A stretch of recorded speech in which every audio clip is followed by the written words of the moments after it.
Hi hello welcome back to my channel Tanishka DS.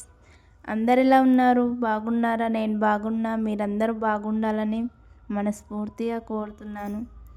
అలాగే ముందుగా channel చూస్తున్న వారు లైక్ చేసి సబ్స్క్రైబ్ చేసి సపోర్ట్ చేయండి. సపోర్ట్ చేస్తారని మీ మీద నాకు నమ్మకం చాలా. అలాగే ఇక్కడ మైదా పిండితో బోండాలు ఎలా చేసుకోవాలో చూసేయండి. ముందుగా ఒక బౌల్ తీసుకోవాలి. బౌల్లోకి 2 కప్పుల మైదా అయితే జల్లించుకొని తీసుకోవాలి. అలాగే 1 కప్పు పెరుగు వేసుకోవాలి.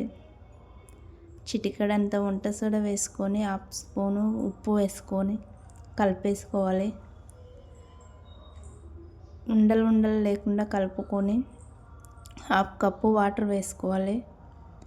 వాటర్ వేసేసుకొని కలిపేసుకొని అందులోకి ఉల్లిపాయ పచ్చిమిర్చి అయినా వేసుకోవచ్చు. మా పిల్లలు తినరని పిల్లల కోసం నేను ఇక్కడ కొత్తిమీర జీలకర్రని వేసి కలిపేసుకున్నాను.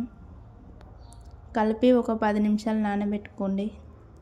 నానబెడితే చాలా మెత్తగా వస్తాయి బోండాలు, క్రిస్పీగా, గట్టిగా రాకుండా.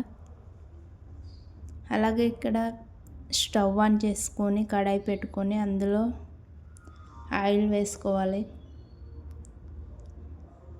ఆయిల్ కొంచెం వేడయ్యాక బోండాలు అయితే వేసేసుకోవాలి.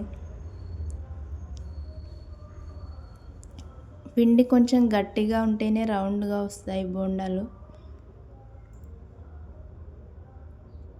బోండాలు వేసేసుకొని కొంచెం అటు ఇటు కలిపేసి వదిలేయాలి.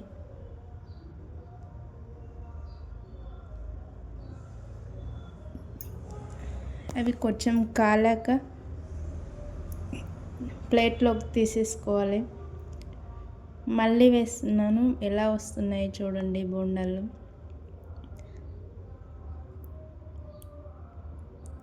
బోండాలు వేసేసుకొని కాలాక తీసేసుకోవడమే. చాలా టేస్టీగా ఉంటాయి, ఇలా చేసుకోండి. మైదాపిండి బోండాలు, నెక్స్ట్ టైం గోధుమ పిండి బోండాలు చేస్తాను. చాలా టేస్టీగా ఉన్నాయి. వీడియో నచ్చితే లైక్ చేయండి ఫ్రెండ్స్.